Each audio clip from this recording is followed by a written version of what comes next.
Welcome to the Game Changer Podcast. Today's topic, how to become financially free. Sit back, relax, and enjoy the show. Top of the morning, welcome back. This is the Game Changer Podcast with Setema Gali. You guys better get your minds right and get up and let's go.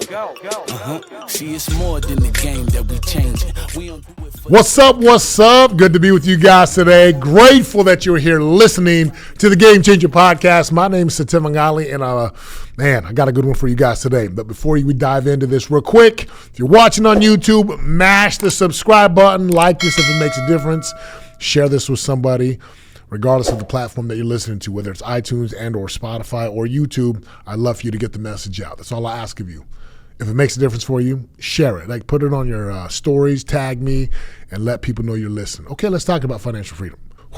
Big topic, right? This is a big one because there's all kinds of conversations about money, and people don't want to talk about money. People have jobs. People don't have jobs. People are trying to figure out their path. I get it. It's hard. Right? I have a niece right now. I love her so much. She'll text me every once in a while. I can just hear her. She's like, "Uncle, man, I'm struggling." And she'll just kind of tell me what's going on with, she's not in college. She's working. And then I've got other people who are, again, my clients in their 30s and 40s, even their 50s. And, man, financial freedom or financial wealth, it's almost this tricky subject because everyone's at a different place. Everyone's doing something different. If you're a school teacher, you are building a different type of wealth because you're not making $250,000 a year. So you have to live by these principles, same as someone else, but just in a different way. So I'm going to break it down in the most simple way. And it is my hope that you will hear the principles that govern wealth and that you'll hear, right, something that can guide you and help you. First and foremost, let's be real. Society's plan is broken. If you want to be wealthy, and I mean like have a lot of money in your bank account and or a lot of money coming into your bank account from streams and streams of income. Society teaches, go get a job, go to college, learn from these professors, and then get a job, get a 401k, save a little bit, work 9 to 5, work until you're 65 or 70, and then hopefully you have enough money to retire. Like there's no real, hey, this is how you actually build wealth. Now, if you want to get those courses, you got to go outside of the traditional system and learn from people who are already actually doing it. Now, a caution. There's a lot of these gurus out there who are teaching it because they heard a course or read a book or listened to a YouTube video. I'm going to teach you from personal experience what I do and how I do it. First and foremost, you got to have a desire to be wealthy. Let's just say what it is. If you think money is evil or you never want to talk about money and you're just going to have faith in God and it's all going to work out, I got news for you. You ain't never going to be wealthy. You see, wealth and or money, right? Let's just talk about money for a moment. Money is a byproduct, right? It is a means of exchange for value. So if I pick up my cell phone, I have an iPhone, right? And here's my son on it. Let's say I paid $1,000 for the cell phone. I take my $1,000, I give it to Apple or AT&T. AT&T gives me the cell phone. I pay whatever, let's call it $300 a month for the cell phone service for my family. $300 a month, I give them $300, they give me service. I give them $1,000, they give me a cell phone. I give whoever made my shirts $10, they give me the t-shirt. Same with the mic, right? I want you to think of it. Every dollar of income that you receive comes from somebody else. And so your question to live by is, how do I get other people to want to give me money?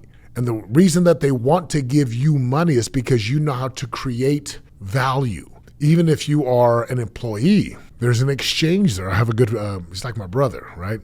He's my cousin, married to my cousin. He coaches at the University of Utah. He is a coach for the Utah football team. University of Utah was the Pac-12. Now they're in the Big 12. He makes X amount of dollars per year. He exchanges his time and his expertise to go coach football. And in return, University of Utah gives him a salary. They pay him money for his expertise. Same thing with every head coach. We got some sheriffs in our office. Same thing. They exchange their time, energy, and expertise for money. What does this mean for you? So you have to be able to have this desire, and it's okay to want money, and you ought to want money, and you want money because you're actually making a difference for other people. You're creating value, and the more money that you make, the more people that you can help. The more people that you help, the more money you make. Right? That's as simple as it is. So how do you show value in a marketplace? One word, skills. Skills, right? skills. Skills. Skills pay the bills. So the reason why someone makes more money is because they have a mindset plus a skill set. You couple powerful mindset with powerful skill set, and you get paid for that. Again, I'm going to go back to my cousin who coaches at University of Utah. He's an amazing husband and father, awesome coach, right? Probably one of the best in the country, no question about it. Got a lot of All-Americans, guys drafted in the NFL. But see, he's got a skill set to recruit, inspire, develop, train, and get these players to perform at a high level. So he gets paid for that. Same thing with a surgeon. A surgeon has developed skills to go in, cut someone open, take their heart out, put a new heart in, or put a new whatever, right, stent, and what the surgeons do. Skills. I have a skill set to be able to get on a stage or even look in the camera, talking to this mic, and inspire and teach and take the complex and make it simple so that it makes sense to you. So skills, right? That's the game. Skill sets, mindset. So your job in building wealth, first of all, you got to be able to communicate this value. You got to be able to create this value, communicate the value, deliver the value. If you're a business owner, right, you're going to be able to create, communicate, deliver value. If you're an employee, it's the same thing. You got to go get hired. So you turn in a resume and you're communicating to them that you are better off with me. Now, let's just say you have a business. Okay, so we're past that. You got skills, develop skills, practice skills. Some of the best skills you could ever learn, marketing and sales. Some of the best skills. Now, if you're not a natural marketer and or a natural sales guy, and it's just really hard, that's not your thing, then you got to look into the creatives. Again, here in the back, Ty, come right over here, man. Come so they can see you on the camera. This is our director, our VP director of creatives right here, right? Tyler. He's the one who sets up the cameras, and he's the one who directs me and gives me the topics. Or he's that guy for us. Any video that you see on YouTube, it's him. And he's got his team along with Nikki. So again, you have to find the thing that you really, really enjoy doing and make sure that there's a margin to be able to make money. Okay, so let's fast forward now. You got skills. Let's say you're a creative or you're a sales guy, you're a manager, door-to-door, coach. How do you build wealth? Whew, here we go. Listen. So you want more money. You set a goal. I want to save X amount. Right? Simple thing is this. Most people would say, well, get your paycheck, save a little bit, live on less than you earn. Whatever you don't spend, put in a savings account, have your rainy day fund. Okay, got it. Now that you build that rainy day fund up, you need to live on less than you earn, take the extra money and use it to invest. I don't know about you guys, but trying to go make an 8-figure wealth account when you're only able to save a few $1,000s a year or maybe even $10,000 a year, depending on your job, don't work. So I'm going to give you something that I've learned from one of my mentors, and it has made the biggest difference for me. So number one, you have to get out of. So again, we got the foundation set, right? Skills, create value, dollars follow value. Here we go. You got to get out of society's plan. Get out of society's plan. Society's plan is that you go get a job, have the 401k. Ain't nothing wrong with 401k. Ain't nothing wrong with all those, but it's the slow path. You will never become super wealthy. Now, if you don't want to become super wealthy, just turn this off and go listen to another podcast. Number one, get out of society's path. Number two, you then get to step into being a business owner. Now, let's say you have a job and you're like, I have a job, but how do I become a business owner? Then you got to look at it like you become a business investor. Now, what does this mean? I love being an entrepreneur. I love being in business for myself. I really do. And I know that, right? Step one, I'm not going to do society's plan. Step two, I'm going to enter the world of building my own business and or acquiring my own business.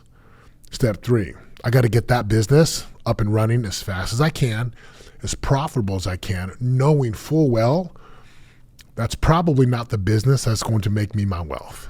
The goal of that first business like one of your first businesses is to give you stability, to give you some freedom, to get some cash flow. If I can get some cash flow and understand how money works and how, like marketing, sales, fulfillment, payroll, all that like basic stuff inside of a business, then my job is to, once I get that first business up and running, I got to go think beyond that.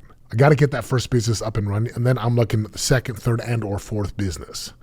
Now, this might mean that I have strategic partnerships with people.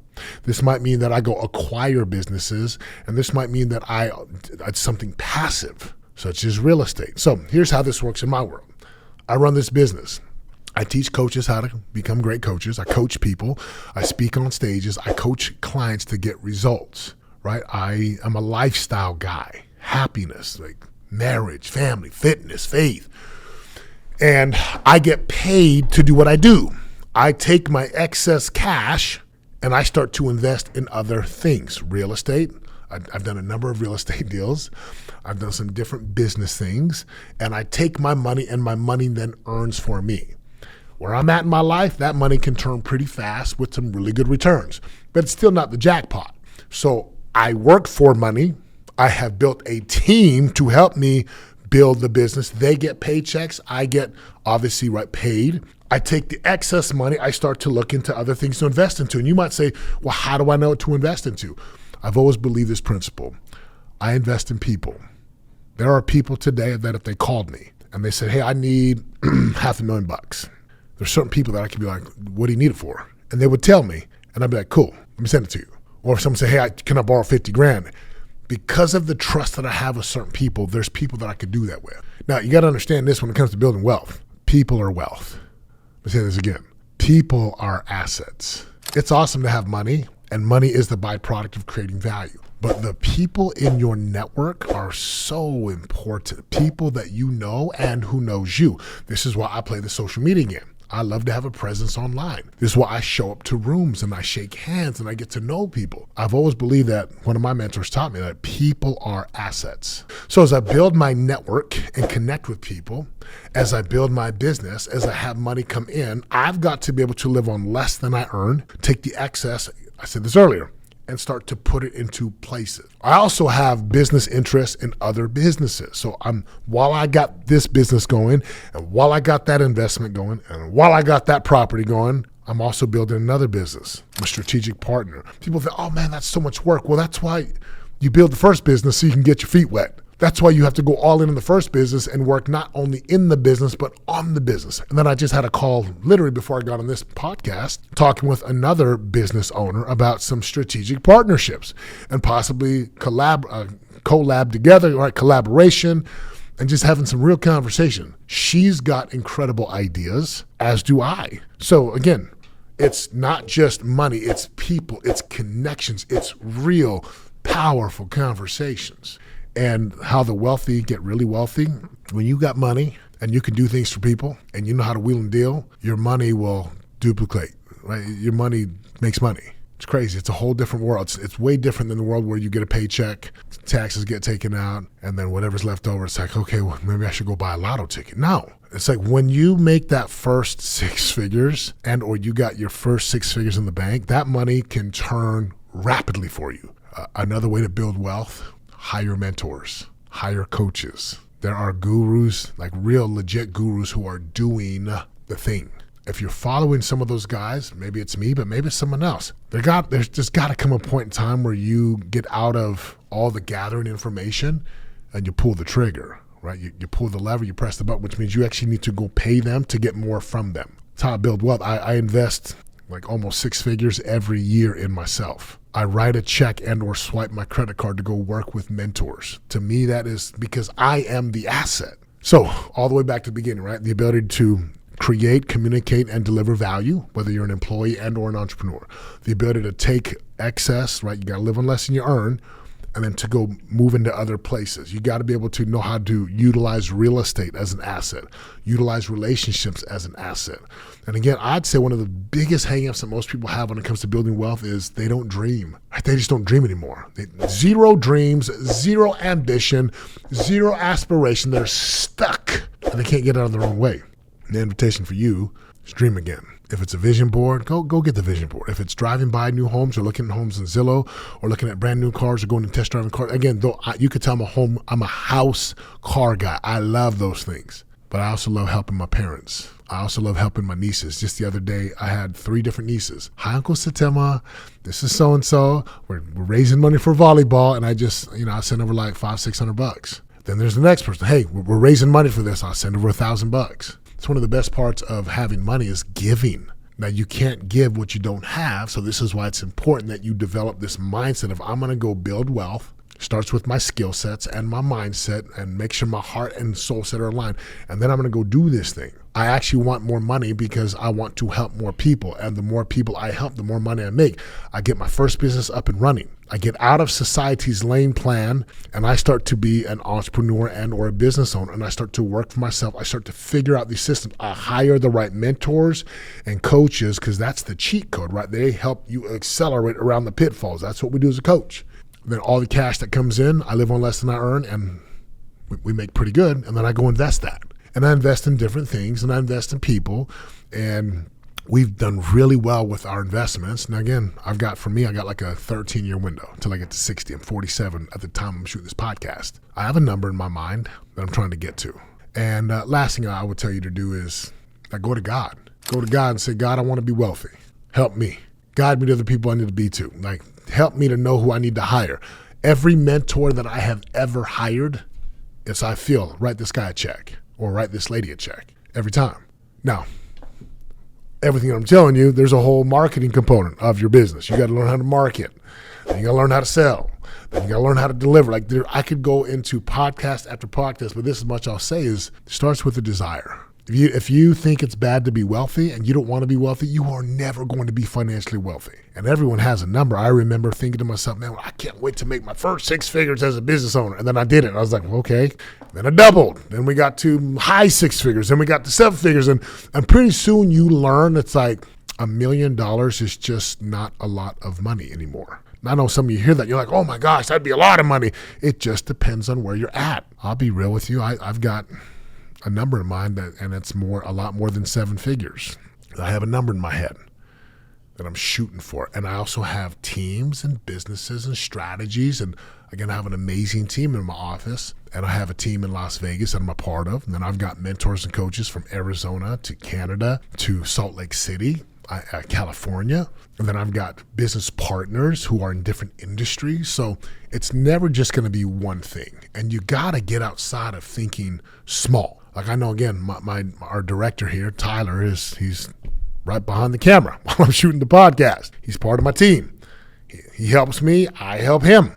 And you build your team. You build the people that are smarter than you. You attend conferences, workshops, seminars.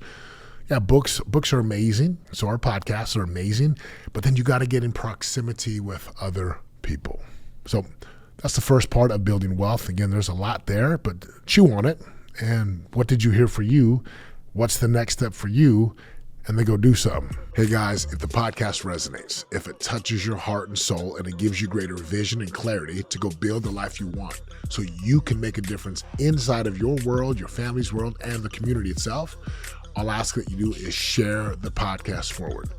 We don't run ads, we don't have sponsors, but we can make a difference and help people become game changers for their lives, for their families, if we share the message. So share this with somebody who needs to hear it and have an amazing day. I appreciate you listening. Do you have plans to be wealthy? Do you want to be wealthy? What is that number? And I can tell you for me, I have a number. And that number involves helping a lot of people, helping my parents, and helping my sons to just really live an amazing life, fulfillment, happiness, contribution, right? All these things you hear, but it's real for me. So thanks for listening to the Game Changer Podcast. Hope that helps you. Have an amazing day. Until next time, I'm out. Let's go. See, it's more than the game that we changing. We don't do it for the block, do it for the name. Yeah. No, there ain't no stopping it. If you really want it, better rock with it. This is how to be a game changer. Better put your pride down, heavy, get your